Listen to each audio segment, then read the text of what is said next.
Good evening. Hello, I am Josh Brumberg, the interim president at the CUNY Graduate Center, and I'm delighted to welcome you to our 7th annual Dissertation Showcase. We're here to celebrate the groundbreaking research of Graduate Center doctoral students and to bring the innovative ideas and findings from the pages of the dissertation to a public forum, which we are participating in tonight. We at the Graduate Center believe firmly in the importance of sharing knowledge to advance society. Tonight is an example of just how we do that. Doctoral research is precise and often painstaking, and I think our students will say also takes a while to produce. The students here have taken extra steps to distill their years of fact-finding and analysis into crisp presentations that we, a public audience, can understand. They are in fact teaching us, and through them we can learn. They are helping the Graduate Center carry out its mission as a public school to generate knowledge and share it as broadly as possible to make a tangible difference in the world. The 11 students we will hear from tonight exemplify the quality and diversity of research across all of our programs. And these 11 represent just a tiny fraction of the more than 3,200 students currently immersed in academic explorations here at the CUNY Graduate Center. This year, 53 students submitted applications, and the selection committee had a very difficult challenge of choosing just the 11 participants we will see tonight. I want to thank the selection committee of faculty and staff who read the submissions and chose tonight's participants.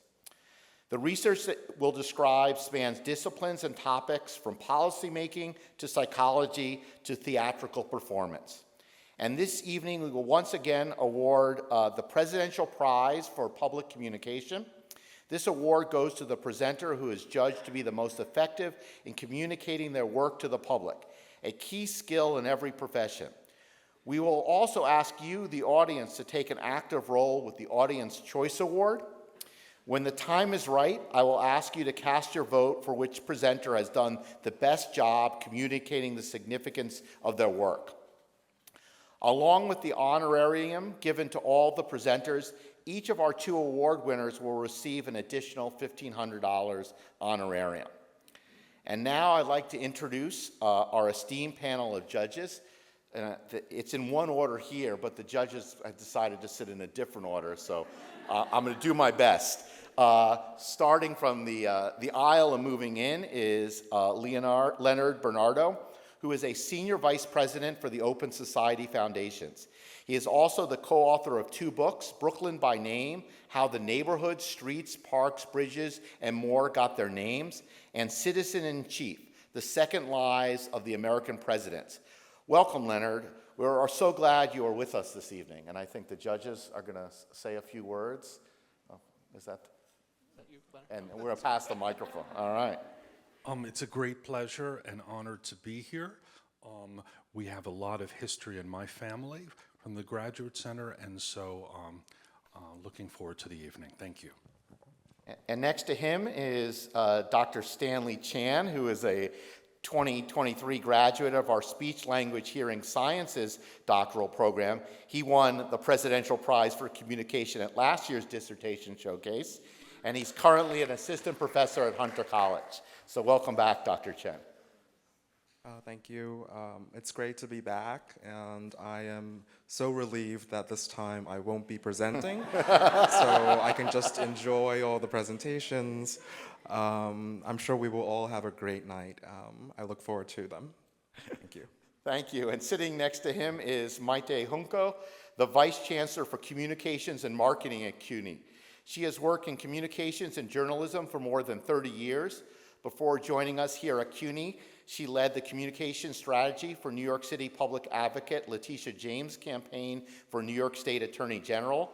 Before that, she was a senior advisor to the Chancellor at the New York City Department of Education. Maite? Hello, everyone. It's great to be here. I was actually here last year, so I was part of the victory over here to my right. So it's great to be here, and I look forward to this great night.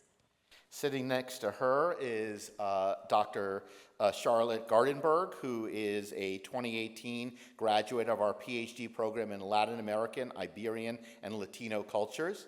She is now an audio producer at the Wall Street Journal, where she helps create popular podcasts such as The Future of Everything, What's News, and Take on the Week. Charlotte, it's great to have you back at the Graduate Center, and thank you for being here with us tonight.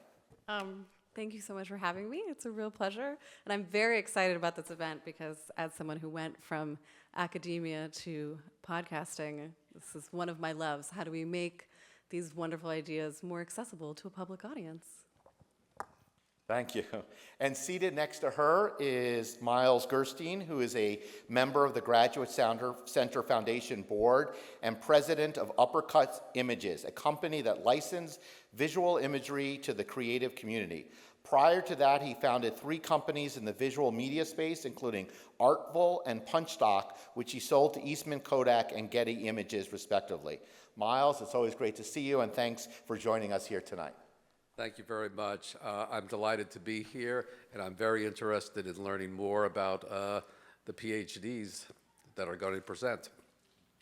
Well, we're very lucky to be joined also by another graduate of our program, graduated last year and was a participant in this event as well, Dr. Adeshima Ayo, who is a 2023 graduate of our Social Welfare PhD program, and she is currently the Executive Director of the Futures Initiative here at the Graduate Center, which works to have students here at the Graduate Center integrated in community colleges and senior colleges throughout the CUNYverse. And Adeshima, it's great to have you with us here today. Yes, thank you. I'm so excited to be here. I was here last year. It was a great experience. It was definitely the highlight of my experience of doing a PhD at the Graduate Center. So I was very happy to be here. And I'm excited for you all. I'm going to pass the mic back. All right, so as long as we've gotten our presenters sufficiently anxious, we're now ready for the students' presentations. Let me take a moment to explain how this will work. Each student will speak for 3 minutes only. You don't know that there's a trap door beneath my feet. And they'll be immediately followed by the next student.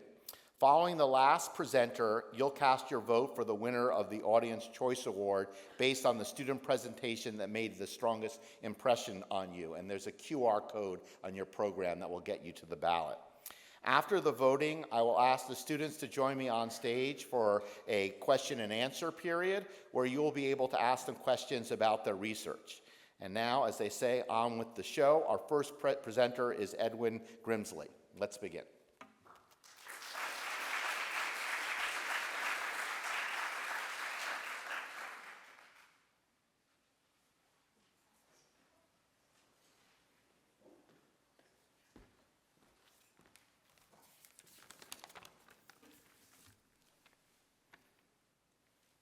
Good evening, everyone. When we think of marijuana laws, the first thing that comes to mind is the legalization of cannabis. I bet some of you in here went to a cannabis dispensary before coming here tonight, right? For most of us here, we would not have any consequences or threats to possess or to be suspected of possessing cannabis in our private home. But what if I told you that's not the case for people in public housing, what we call NYCHA here in New York City, who cannot possess cannabis in their private home, and they are not afforded the same privacy rights that we are. Now, my dissertation tries to understand this, looking at why certain people are afforded these rights, and I demonstrate it is where you live, how poor or rich you are, and your race that matters. Now, for my research, I visited the National Archives and the Library of Congress in Washington, D.C., and I went to the New York State Archives in Albany. I searched over 35,000 pages of documents, looking at every marijuana possession law over time in debates and hearings, spanning 70 years from 1950 to 2020. And I found 2 things. First, in the 1990s, advocacy organizations, the media, and politicians warned us about there were too many white college students who were arrested for marijuana possession, that there were too many collateral consequences in their life, that an arrest or incarceration could ruin their life. In turn, the 1972 commission was formed, and this commission combed through every angle, came up with everything possible and a solution, and the solution was to decriminalize marijuana possession in one's home. Now, the commission said there was a right to privacy, a constitutional right as strong as any foundation in this country. But let's move to the 1980s, actually, from this, when crime was rampant in cities like New York, and Congress passed drug-free legislation that basically banned the possession of marijuana possession in public housing buildings. This meant every resident was at risk of eviction if any of the family members, a guest, or a guest of a guest, possessed or was suspected of possessing marijuana possession anywhere on the premises, and this included any drugs. Throughout my research, and you'll be actually interested in this finding, there was never a mention of any rights of law-abiding residents. And there was no mention of a right to privacy. Remember, a right to privacy that is as strong as any foundation in this country. The second finding is that there are few rights on or near public housing buildings, and in comparison to public homes. And so I researched the New York State marijuana law of 1977, which criminalized marijuana possession in public. And policing in the 1990s was ramped up in neighborhoods with public housing buildings. As a result, I found that these neighborhoods at the highest rate of black people also had the highest rate of marijuana possession and arrest, contributing to the highest rate of unemployment and poverty. So we ask, why are some deemed unworthy of the rights and dignity afforded to everyone? And I want you to consider your own privileges. I urge you to consider the plight of black communities too, while you're doing that. And so put your shoes in the hands of the grandmother here, facing between the risk of eviction and love of her family, her day fears driven by the suspicion of her children and their grandchildren for possessing cannabis and also for being suspected of possessing cannabis.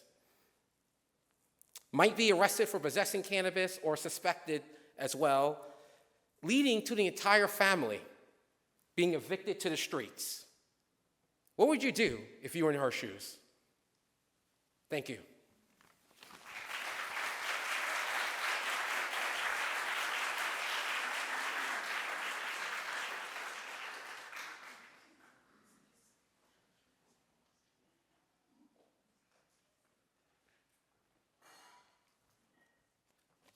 Good evening, everyone. In my first year as a graduate student, I was pregnant and in search of a doctoral research topic. It was my son who inspired me to delve into the study of mothers in archaeology, focusing on everyday women and mothers rather than queens and ancient goddesses. Finding them took years of research, excavations, surveys, and interviews. My fieldwork was in Lebanon, a small country east of the Mediterranean. There, I excavated and surveyed over 30 healing shrines, founded and used by women and mothers for centuries. While they date back to earlier time periods, many of them are still in use today. They are public spaces dedicated to pregnancy and lactation, and although the majority are devoted to female saints, and Christian saints specifically, women of all religions visit them to pray and make vows. The shrines are mostly small structures, caves or rock shelters, similar to the one on screen. The caves and rock shelters naturally drip water, which believers use for healing. The water was often associated with lactation, and many of the shrines are called Our Lady of Abundant Milk or Our Lady of the Breasts. These sacred spaces had never been studied and are missing from books and maps. My research resulted in creating methods in anthropology and archaeology for excavating and studying similar spaces.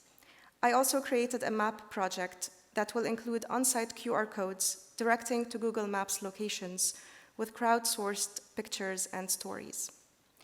Finding these spaces was very difficult as they were not located on a map nor had road signs leading to them. They usually exist away from the village center, and the only way to find them was to ask a local for directions. Needless to say, I circled the same roads and got lost on multiple occasions. Asking for directions quickly became part of my fieldwork. I noticed that men either did not know where a shrine was or they were very uncomfortable with my questions. Women, however, greeted me with a big smile, but would quickly assume that I was seeking healing, would comfort me by saying, "May your visit be accepted. May the Virgin heal you. Light a candle for me." The warmth with which women greeted me glared in opposition to the men's reaction to my question. Shrines are open secrets to their communities, as they are associated with superstition, yet to their visitors, they are religious spaces. They teach us that women were never disempowered and always found ways to build their own spaces. We have always been wet nurses, mothers, midwives, and healers. We have been creating generational ties and support systems within systems that didn't support us. My archaeological research demonstrates that everyday women were indeed active agents in their societies, creating and maintaining their own spaces of physical and spiritual healing. Thank you very much.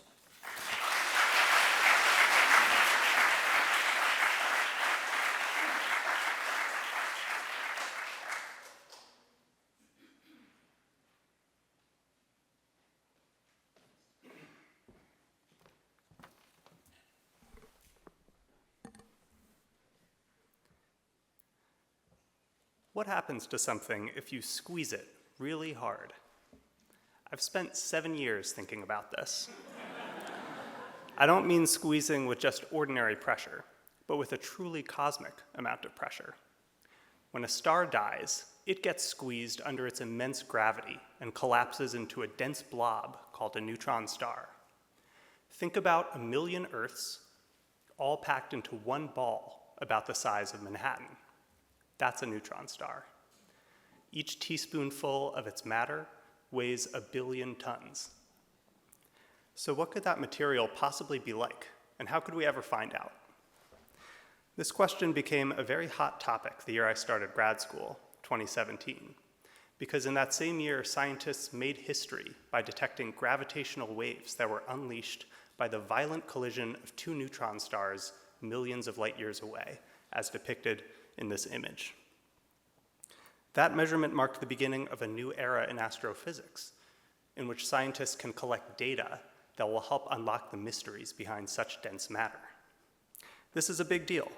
Even the strange material in distant neutron stars, after all, is made of the same fundamental building blocks, called quarks, that make up you and me and everything you've ever seen on Earth. Early on in grad school, I found all these ideas very exciting, but I didn't really like collecting data. So I was thrilled to discover there was lots of theoretical work to be done in this area, investigating possible types of matter that might exist in neutron stars and making predictions that can be tested with the new data coming in. It turns out that in the bizarre world of quantum physics, there are forms of matter far beyond the usual solid, liquid, and gas. I studied one of these exotic phases of matter using a theoretical physicist's most powerful weapon, math. With over 1,000 pages of handwritten calculations, along with plenty of programming and computer analysis, I determined some key properties of this type of matter. Astronomers have long known that neutron stars are the strongest magnets in the universe, but my work was among the first to really consider the effects of this magnetism on the neutron star's material. I found that such intense magnetism allows this exotic phase of matter to withstand high temperatures without being destroyed. By analogy, this would be like finding out that ice could stay frozen at room temperature if you placed it near a giant magnet. The finding is important because it means this type of matter could, in principle, exist during the intense heat of a neutron star collision. So, what if this new phase of matter does exist? Well, we still don't know what the consequences would be, but understanding these foundational topics will help us build up knowledge in many different fields. And that will just pave the way for more discovery and innovation, which could eventually open our eyes to new technologies that might be unthinkable today. Thank you.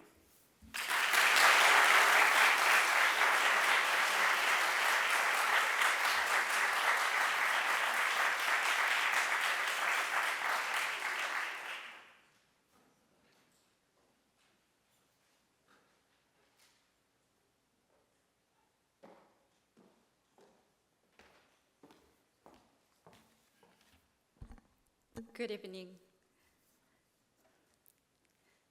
As a Korean, I often encounter Americans who, upon learning my nationality, express their interest in Korean culture.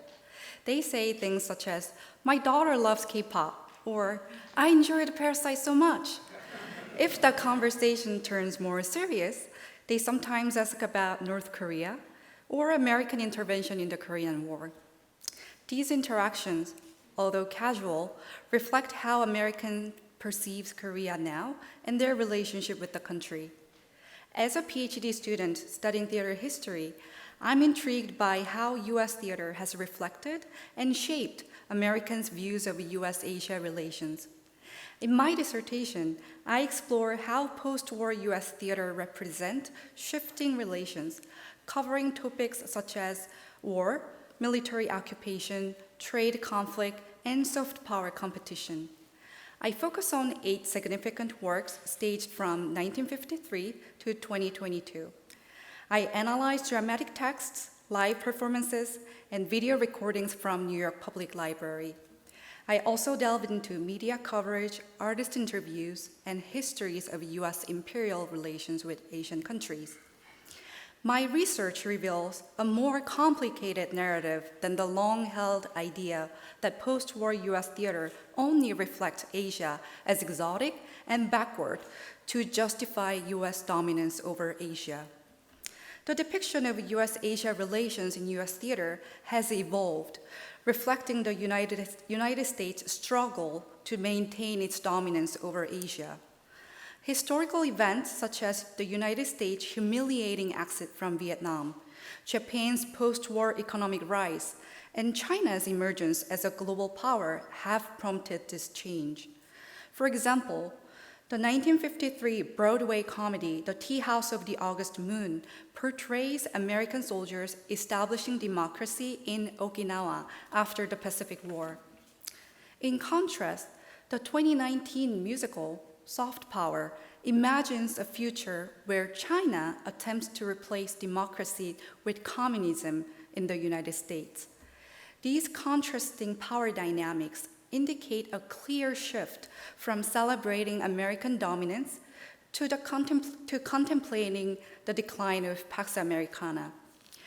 Moreover, these works address the United States' unjust foreign policies and unfair trade relations.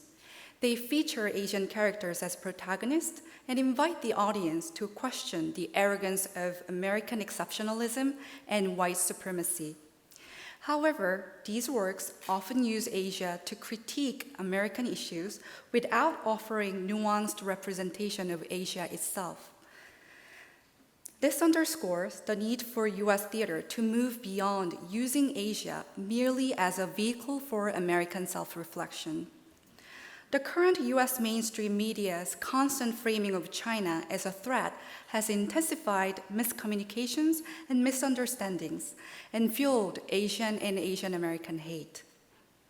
It is crucial to represent U.S.-Asia connections, particularly China, with more complexity. Finally, I argue that the American theater's reimagining of U.S.-Asia relations, imperfect as they may be, is vital to envisioning a more just and equitable world. Thank you.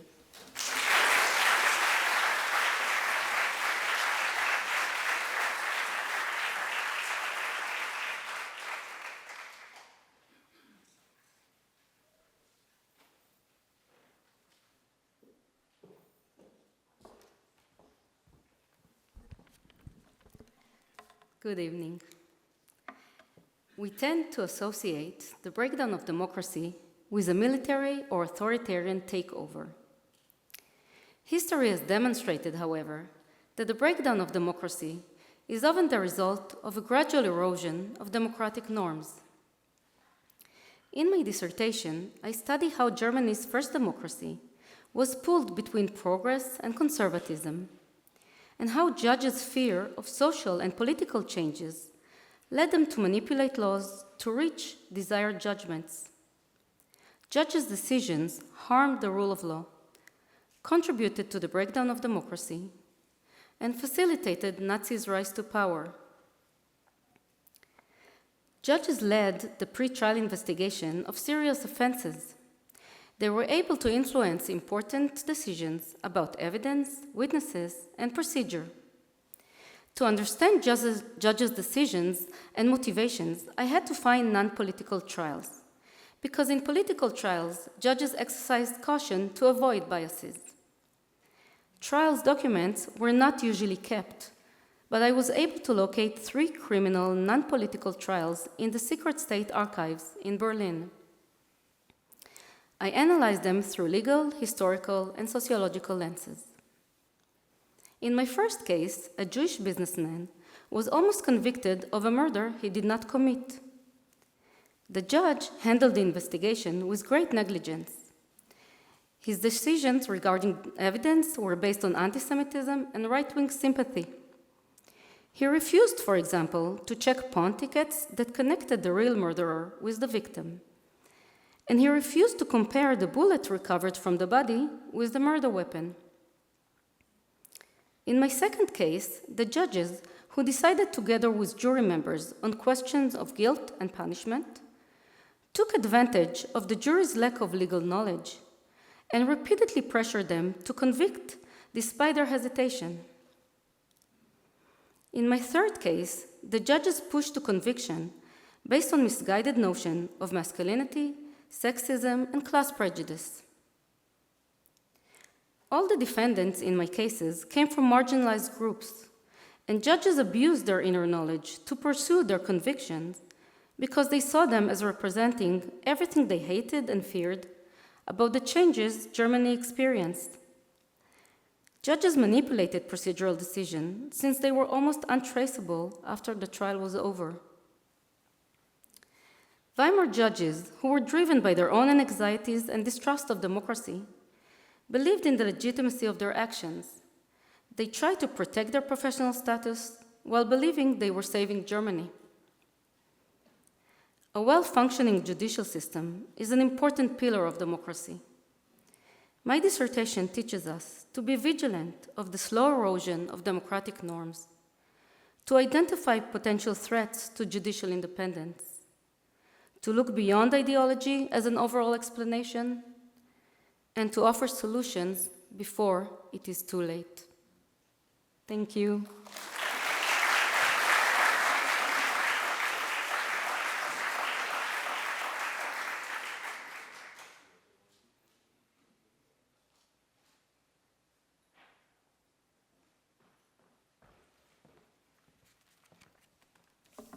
Good evening, everyone. Please close your eyes. I want you to breathe in, breathe out, breathe in, and breathe out. As you're breathing in and out, I want you to imagine New York City 4 years ago when the COVID pandemic gone viral. I want you to think about how pandemic changed our lives. The emptiness of our city, fear of unknown, the sound of ambulances, news media, and the stay-at-home orders. Please open your eyes. My research question focused on knowing the patient as a person and nurses' experience during COVID-19. And as a nurse, I recognize that this is one in a lifetime, in a way, opportunity for us to look a little deeper at everything that was going on around us. On the slide, on my research slide, you will see on your left Dr. Lee, who posted a selfie of himself in Wuhan, China, just before he died. You can see him actually holding his iPhone. He wanted to warn us that something terrible is coming from that distant part community in the world our way. On the right, you see New York City nurses on May 4th, 2020. So what did I do to understand the whole situation and how we can use what's going on in social media, the posts, the selfies, the viral tweets, to understand how connected we are in our world. I basically decided to do my research in virtual space, and I did what we call social media listening and data analysis. Out of 100,000 tweets, using a special data aggregator like an engine Talkwalker, I was able to focus on a sample of over 15,000 tweets and then analyze them to see if there are any emerging patterns and trends. My study pointed that nurses, of course, there was a clear indication, experienced fear, fatigue, and trauma. But most importantly, and that was the key result of my study, nurses were not understood. They were not understood not only as a nurse, but also as a person who is also a parent of a child, or son or a daughter to an ailing mother or father, community member who has to commute from far away to different hospitals when communication was difficult, and the person who is dealing with all the stressors outside of the work that we all have to deal with. During the pandemic in New York City, we lost 452 nurses in New York State. So 452 nurses died as a result of the pandemic. I decided to dedicate my dissertation to those fallen heroes and whatever they did, so that we can actually be here tonight, we can face every day as we wake up, and we can take a deep breath, and we can breathe with ease. The other part of my study was sort of look at what we use every day, look what's going on very far away from our communities, and how by actually analyzing the data, analyzing viral tweets, how by looking at different patterns, we can detect something early on. Businesses do that to see the trend analysis of brands and so on, but we do not do that enough in healthcare. And by doing so effectively with the AI and different tools that we have, we can prepare for the next emergent health pandemic. Thank you.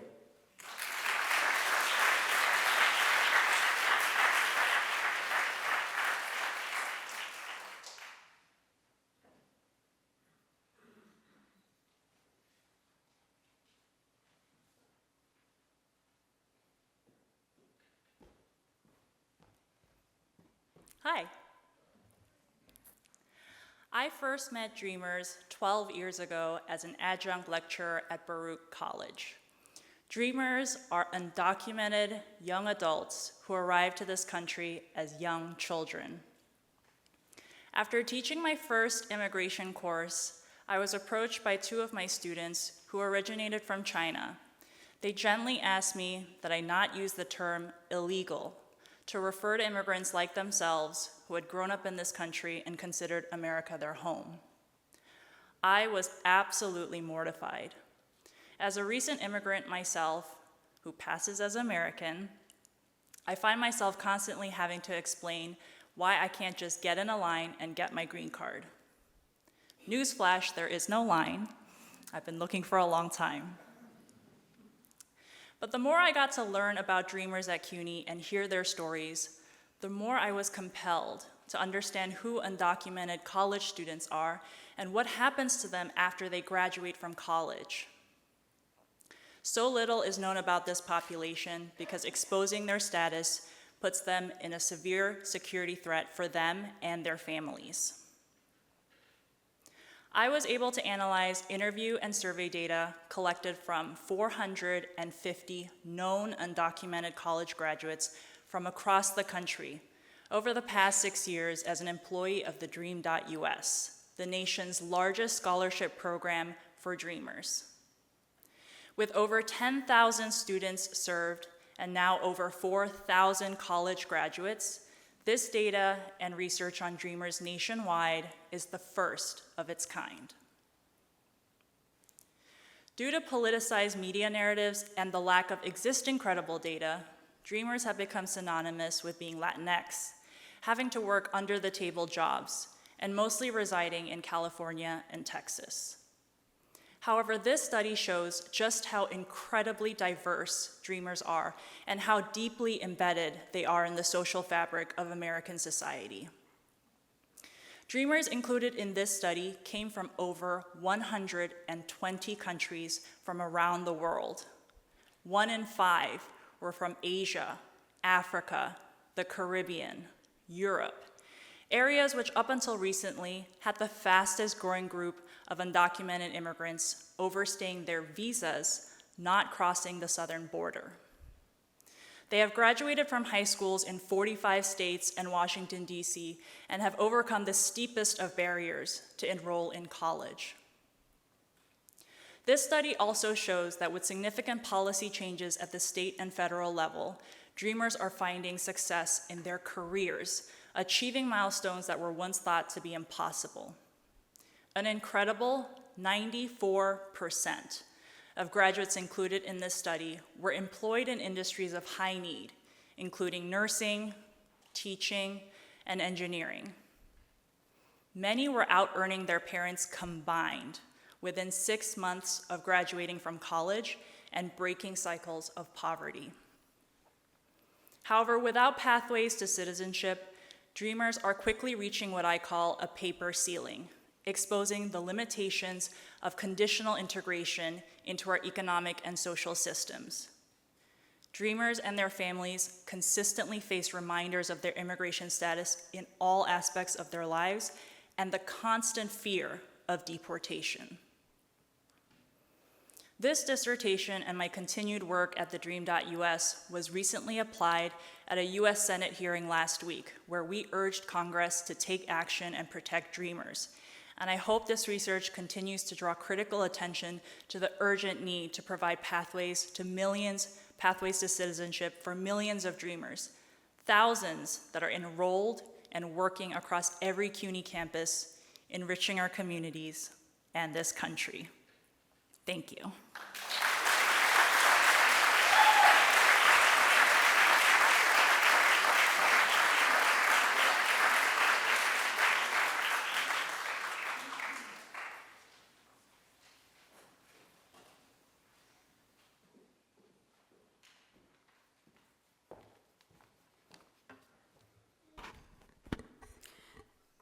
Last September, Mayor Eric Adams said, "This migrant crisis is going to destroy New York City." He was talking about the number of migrant people who have passed through the shelter system since spring 2022. These people come from different countries, including Venezuela, my country. We are used to seeing news stories about migrant people that reduce their situation to an eye-catching headline or a trending topic. Most of these representations reaffirm stereotypes of migrant people as either criminals or victims. As part of one of the biggest migratory movements of people in the world, I care about cultural representations of migrants and their communities in the news and other popular media. My dissertation grew out of my reflections on the shallowness of those representations and their damaging effects on the formation of public opinion. I studied translation-based art and literature that disrupts our relationship to the vocabulary that shapes discourses around migration. Border, immigrant, alien. I found alternative approaches in the media that provoke emotional responses beyond fear, pity, or indifference. One significant approach was comedy. I was watching stand-up shows and comedy performances on YouTube and Instagram just for fun, and I realized that they told other kinds of stories about migration. I decided to analyze how these comedians use exaggeration, satire, caricature to capture the absurd, sometimes laughable aspects of some situations that migrant people face. The comedian tells jokes about everything from restrictive anti-immigrant laws or to all the misunderstandings that happen when you try to communicate in a new language or with a different accent. I found that humor can be a powerful resource for connecting people. Audiences recognize one another in a shared sense of humor. They become a community, whether they sit together laughing in the same dark theater or watch the same content online from all around the world. In one comedy performance that I analyzed, the comedian joins with groups of migrant people leaving their country on foot. He walked with them for hundreds of miles, making them laugh as they went. Even in difficult situations, people laugh. This image of a migrant laughing, enjoying a moment, contrasts with media representations that only ever show migrants suffering. My work confirms that those working in media, in the arts, need to promote perspectives that show that migrants are people trying to transform their circumstances, build new futures, and create communities. Thank you.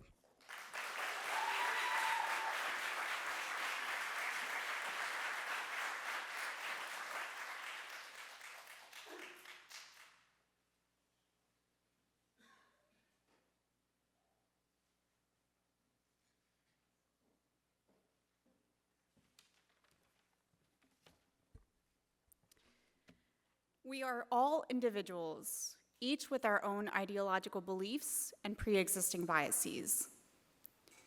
These beliefs shape not only how we go about the world, but also how we perceive the world, including when something goes wrong.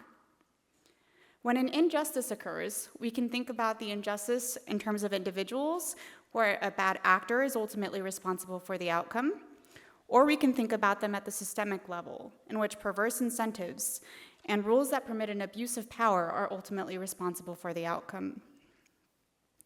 These two narratives have different implications for both seeing and sanctioning unfairness. Both the legal system and moral psychology have a straightforward path for punishing individuals who commit acts of wrongdoing. Harms committed by individuals that we believe did the harm intentionally tend to receive the most blame and punishment. This begs the question, how do we go about punishing systems where there's no individual to blame or punish?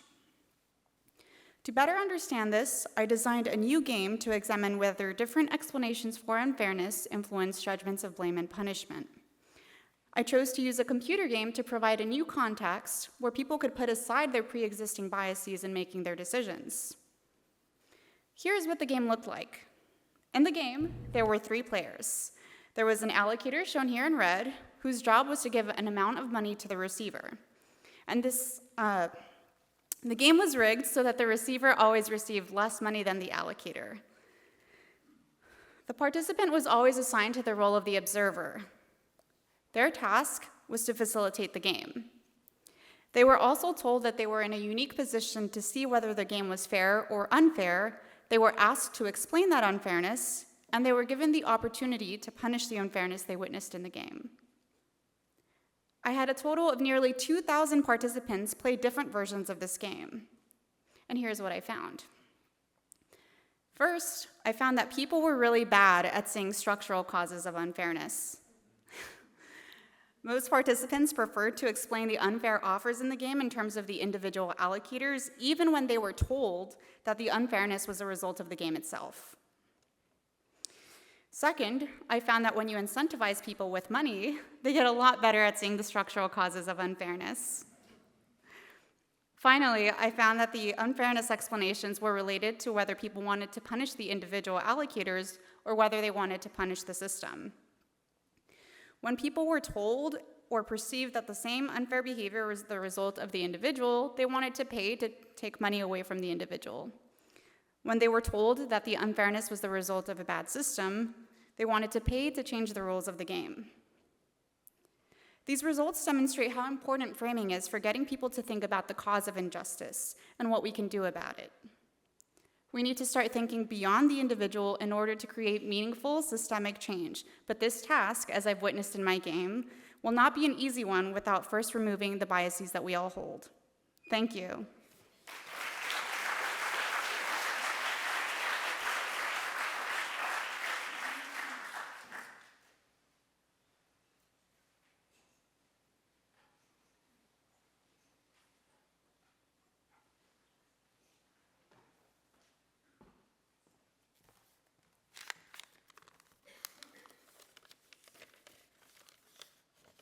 What does healing look like against the backdrop of enduring racial violence and oppression?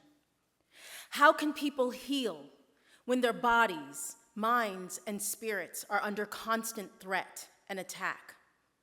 Are our mental health care frameworks designed to understand and attend to soul wounds inflicted by pervasive racist brutalities? Early in my academic tenure, I explored these very questions with Dr. Willie Tolliver, my mentor and would-be committee member. And he asked me if I knew Mary Turner's story, that she was brutally murdered in 1918 while 8 months pregnant for speaking out against the unjust lynching of her husband. He then asked me, what does therapy look like for the descendants of Mary Turner? His question shifted and shaped the trajectory of my work and became the central question of my research. To answer, I turned to the poets, which I use as Baldwin did to mean all artists. The Black Map Project, a Black people's epistemology of healing, seeks to historicize and reimagine mental health care for Black people. I drew from Black ways of knowing and articulated and implemented call and response across every phase of the study.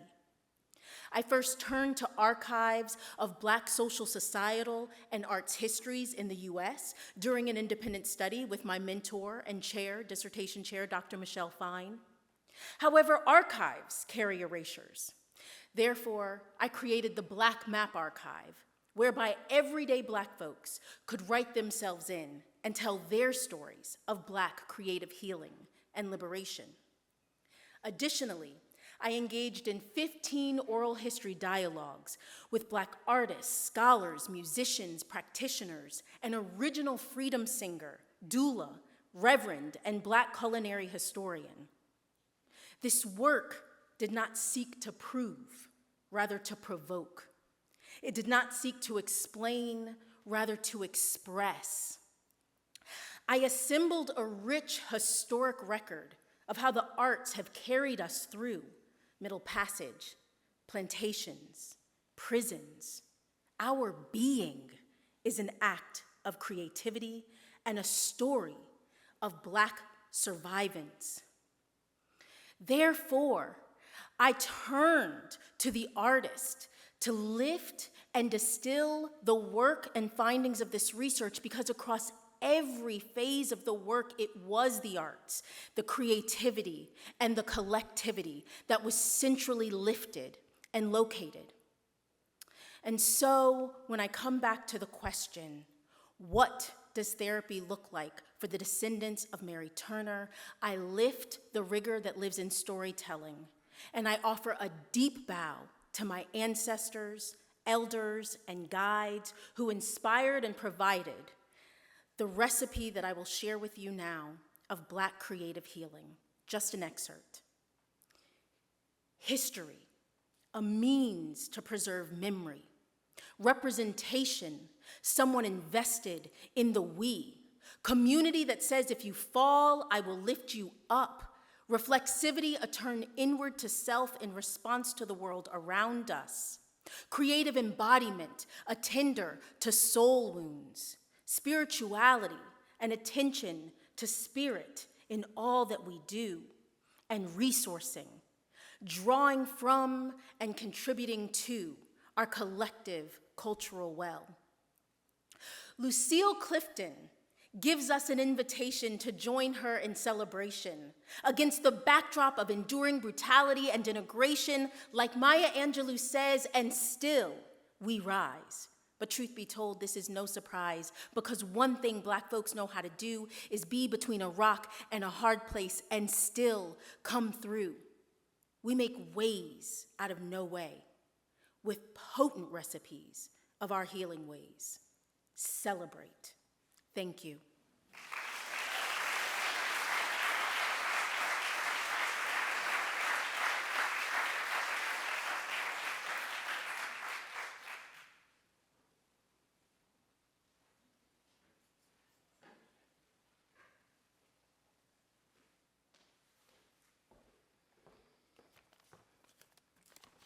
Good evening.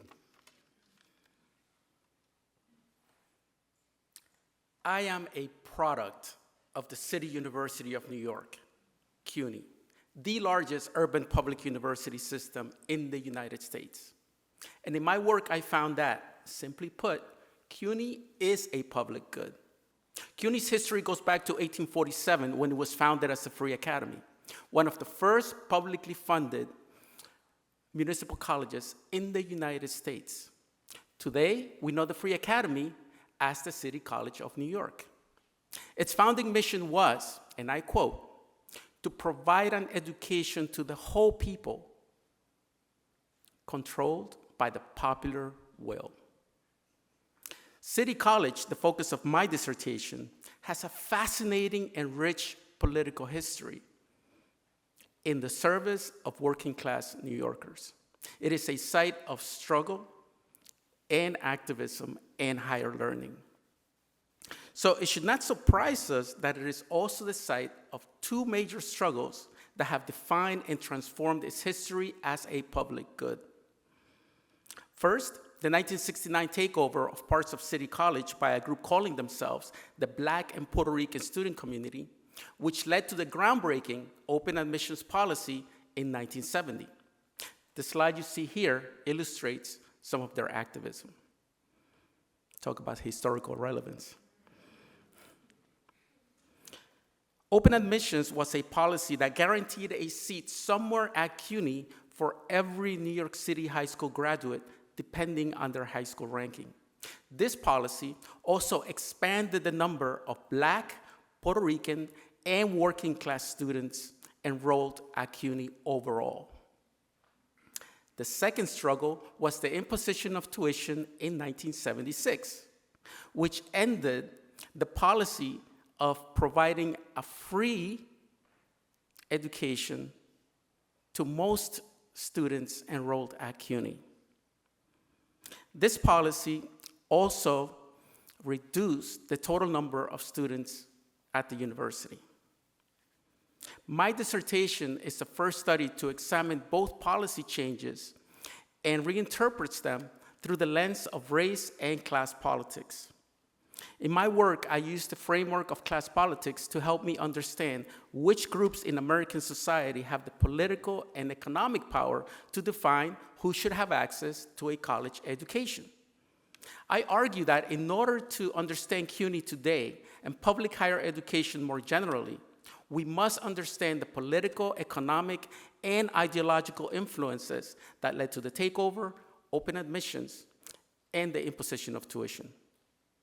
So, what triggered the takeover of City College in 1969 and the imposition of tuition in 1976? I found an answer by talking to people. I interviewed individuals who participated in or witnessed these events. In fact, I am one of the contributors to the CUNY Digital History Archive, an open access digital resource. The imposition of tuition in 1976 was an attempt to erode the idea of CUNY as a public good. It was driven by the ideological belief that a public government-funded university system should not exist. The belief that an education is a commodity that can be bought and sold in the market. In other words, the imposition of tuition was part of the privatization of CUNY, what we today call neoliberalism. I may be one of a handful of individuals at CUNY to have held every title. Since 2004, I have worked as an administrator, as a part-time and full-time faculty, and I was, as you can see, a graduate student.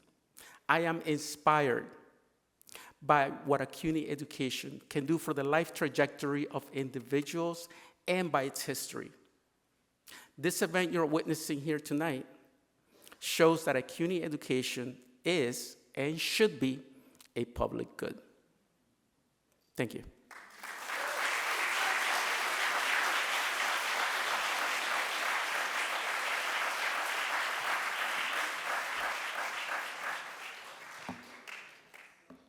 Wasn't that fantastic? Can we have another hand for our great speakers?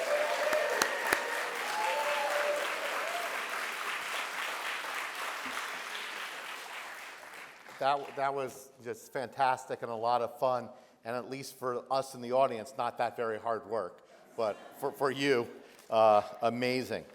Now we're going to have voting our different awards. Our judges are going to go off and deliberate, and you, the audience, and then you online, please scan the QR code on your program. It's in the chat if you're joining with us in the Zoom world. And that will allow you to vote for your favorite presenter. Tell us who you think did the best job of communicating the research to the public, and to quote our last speaker, for the public good. If you're joining us online, look in the chat for the link, and while you're doing this, you can hum the Jeopardy music in your mind. We'll give you 2 minutes and come back.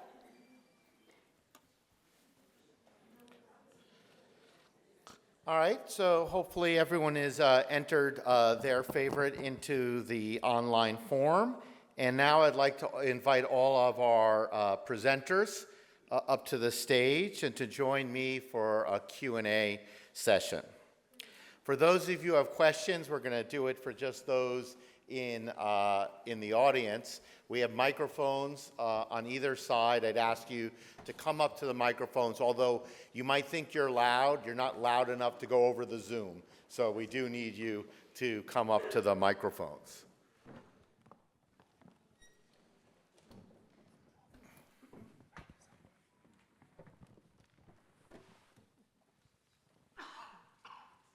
All right, looks like the audience is a little shy, so I will start for the first question. I mean, for all of you, was there one fact that just surprised you and changed your worldview when you were doing your dissertation? And if so, what was that? Or are we just going to have silent meditation for a few minutes? Janusz. I think one of the things that actually opened my eyes, working on COVID-19 pandemic, that there is so much chaos and complexity that sometimes we tend to jump to different conclusions, but we really have to stop.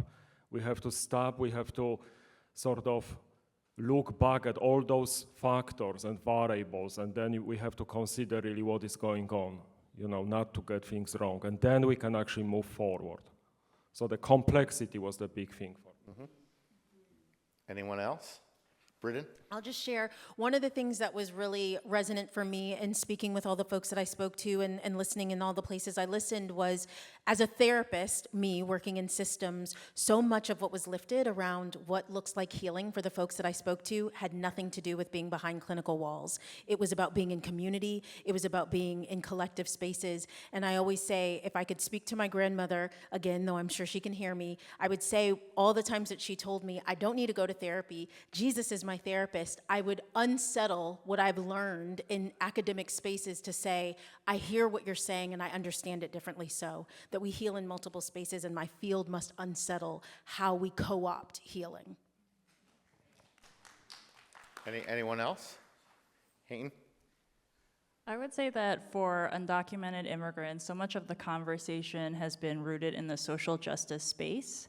And so what was really interesting getting to study this population at scale and across the country is just to see how embedded they are in our day-to-day lives and how so many of them actually want to live their lives where their immigration status no longer defines who they are. And so oftentimes we're connected with the narratives of those who are on the front lines advocating for legal change, but in fact there are thousands of dreamers amongst us, maybe in this room, who are nurses, teachers, and contributing to the social good. So I found that very surprising. Please. Yeah. One of the things I learned from that collision of two neutron stars in 2017, well, other people learned it and then I learned it, was that we found out that that's where a lot of the elements in the periodic table are created, from collisions like that, including elements that are necessary for human life. So there's atoms in your body right now that were literally forged in an explosion, just like what you saw there, which I think I found pretty shocking. Douglas? I'll add to that. You know, I have to say I was completely dumbfounded by how little has been written about CUNY and CUNY's history. When I realized that in the process of my research, of course, you know, when I was first starting out, I want to do a sweeping history of CUNY, and that idea got, you know, reduced very quickly because it would be a major undertaking. But I focus on two particular moments, and there are some books, there are some chapters in books, there are some articles, but there are no extensive book-long treatments of these two major transformative moments in CUNY's history. So, anyone else? I mean, Douglas, I'll start with you, and maybe other people can comment. You know, Douglas made the point, and I think this is a theme that ran across many of your presentations, is, you know, when you think about dissertations, often it's you're working on some esoteric topic that has no impact on society or no relevance. But I think the theme that, although you were working in, you know, 11 different topics, one thing is the application of what you're doing to understand what's happening in today and society's issues. So I wondered if you can comment a little bit about that and how that interplay between your academic work and then what the passion you're doing in terms of advancing different policy ideas in society. You may have noticed that I was trained by Frances Fox Piven. I saw that. She, an amazing human being and mentor. And she always made it a point to emphasize that we should be putting our politics into practice, our research into practice. And even before coming to CUNY, I was trained at the New School by Adolph Reed Jr. Some of you may know the name. And they truly embody what it means to exercise praxis in everything that we do, putting the theory into practice. And of course, we see the relevance. I understand, I just got an email recently that the library here at the Graduate Center was occupied briefly. And to me, that's just a trigger for us to have a conversation about these very loaded political issues. We should not shy away from these conversations. We should fully engage them and see what we have to say in good faith. I think that's the key. Agreed. Anyone else want to take that one? I mean, I'll just say very quickly, not to hog too much time. No, go right ahead. What could be more of a controversial topic right now than immigration? It's becoming probably a single topic voter issue in the upcoming presidential election. And it's just been very tough because we are talking about real humans, their lives, their families, and to consistently see their stories being used to push political agendas. I think it's very tough for a lot of the students we serve and that we know. And so we hope that, you know, data, research, talking about these stories at scale can really provide a stronger, compelling narrative for Congress to really act so that we can, you know, provide pathways to permanent residency and citizenship for a large group of undocumented immigrants. I just want to add to that as a formerly undocumented person or a dreamer, I absolutely agree that, you know, there is so much talent within CUNY system. It's such a unique institution that you can actually, we can actually all create an environment that will actually transform that, and we can actually assist so much. I mean, I think one other thing I thought when I was hearing all your presentations was really the quality of your presentations. And I was thinking almost all of you had the opportunity to teach at one of the CUNY campuses and interact with this incredible population that you've all referenced. So I was wondering if you could comment a little bit about how your teaching in the classroom impacted your growth as a graduate student, and did in any way did it influence the research or what you were thinking about when you were writing your dissertations? Anyone? I mean, you all taught. Me. Please. Okay. I remember I was teaching at City College, and I had one student from Venezuela. It was the first time I met among my students someone from my country. And it was in 2018, probably. It was a very difficult year for Venezuelans. People was leaving the country in very complicated situations. And I remember after one class, she came to me and asked me, Professor, what we can do, no? I remember in that class, I was showing a picture of the border between Venezuela and Colombia. And I asked to her, I don't know, so fair, because even my family is still living there and we are dealing with so many problems.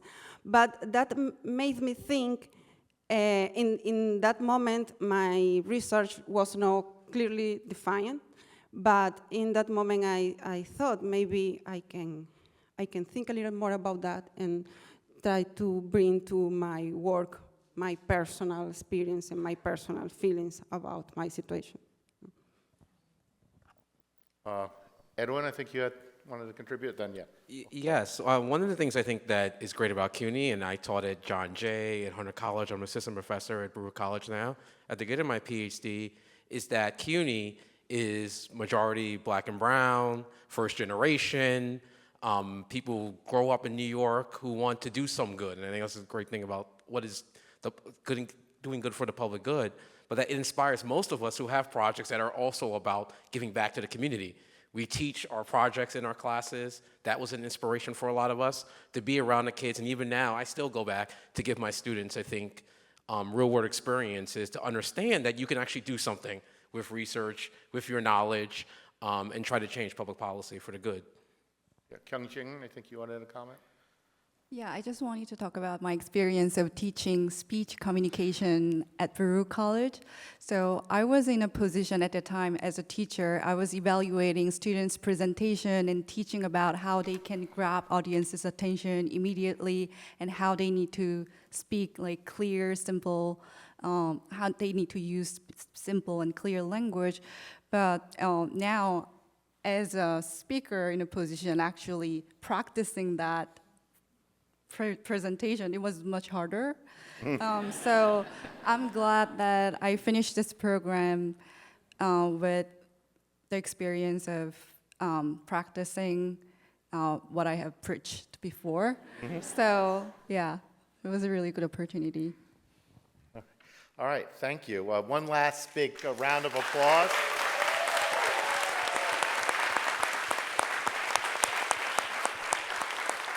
All right, one last question, and then we'll go on. Go ahead. Yeah, I was curious for the person who did the U.S. Asia relations and the representations. I mean, you took since 1945, and I cannot think that the 1945 to 2024 there's a very big change in Asian representations. So I just wanted to get a little bit more of a feeling as to how much you think we've come from having, Western people play Asian characters to beef today, and how much do you think that has impacted the representation or the image of Asians in the U.S. And quickly for Douglas Medina, 1976. I imagine that at the time, I don't know this for sure, but I imagine that the bankruptcy of New York City had a lot to do with the reinstitution of tuition. So if you could comment, I mean, basically they couldn't afford it. I mean, it was, I guess, at the time. So what was the argument against that, or what was the solution that you might have thought at the time would have been possible? Thank you. All right, we'll start with Kyungjin, and then we'll come to Douglas. Thank you for the question. So yes, I studied a long time period from 1953 to 2022. And then thank you for mentioning beef. I just watched the whole episode and I really loved it. So yeah, I think I didn't get to mention the emergence of Asian American playwrights and theater artists and their impacts on the diversification of stories and representations in U.S. theater. So definitely since 1960s, we get to see more and more Asian American playwrights representing their stories and their characters with more nuances. So I definitely see some evolution, but also, as I mentioned in the speech, there are more strides to make in terms of the just diversity of the stories and more nuanced representations of Asia. So there are many, I think in the United States, there are many more Asian American stories, but you don't really get to see stories of like Asian countries in US theater yet. So I think there's more work to do in US theater. Thank you. Douglas? That gentleman, the gentleman. Want to give him another mic? Thank you. So the gentleman made a great observation. I don't know where he went, but yes, one of the main reasons why tuition was imposed at CUNY was because of the fiscal crisis. However, that's part of the point. We didn't have to impose tuition. That was a political decision that was actually carried out by two undemocratic bodies, an emergency control board. I'm actually blanking out on the exact name, but also the Municipal Assistance Corporation, which was led by Felix Royatin, who was a banker and very much connected to the financial industry in New York City. And he was quoted by saying, and by the way, it wasn't only CUNY, but CUNY was sort of like the main prize to privatize at the time. They went after unions, labor unions. The contracts were essentially thrown out the window. In other words, they used the fiscal crisis as an excuse to privatize CUNY and the entire public sector. That's a brief response. I can say more. All right. So we're going to thank everyone, and we're going to now move on. Before I do, I want to acknowledge the donors and supporters who make this showcase possible. With special thanks to GC Foundation board member Joanna Migdal, who has been a steadfast supporter of this program for many years. I know she couldn't be with us here tonight, but she is online, and we very much want to thank Joanna. Some good news for our recipients. We got another member of the GCF, the Graduate Center Foundation Board, who's going to add an additional $250 to each one of your honorarium checks. So everyone will be receiving $600. So congratulations. I do want to thank those who put together this showcase, from choosing the presenters to helping them hone their presentations. I'd like to thank the Office of Public Programs, headed by Karen Sander, whose work without we could not have tonight's event, so thank you, Karen.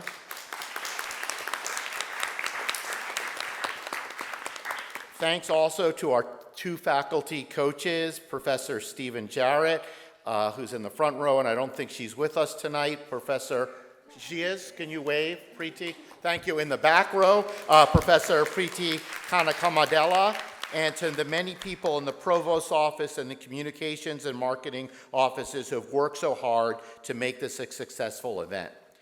And now we will hear who the audience landed in this very difficult choice. All of our presenters have achieved the extraordinary, earning their doctorates through years of diligent scholarship and teaching. What we've asked the audience to do is to offer their impression of which brief presentation of that work this evening was most effective. You have made your decisions, and I'm honored to announce the recipient of the 2004 Audience Choice Award, Will Gyory. Congratulations, Will. The check will be in the, we send the check in the mail, so congratulations.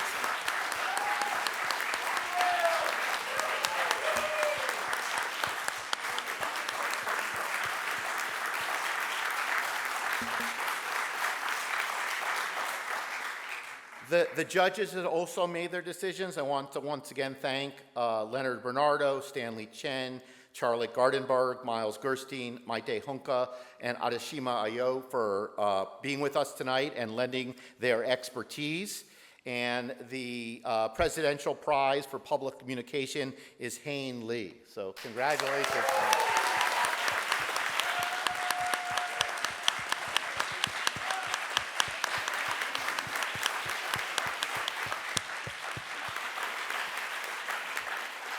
So once again, I think all of us are winners, having heard these remarkable presentations tonight. Thanks to the presenters, to the community of friends, family, and doctoral peers and mentors in our audience. You have all been part of an incredibly meaningful journey.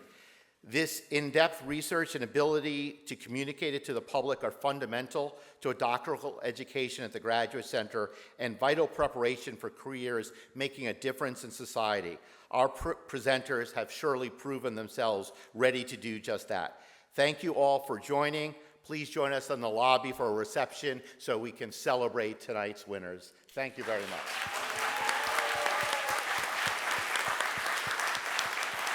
Oh.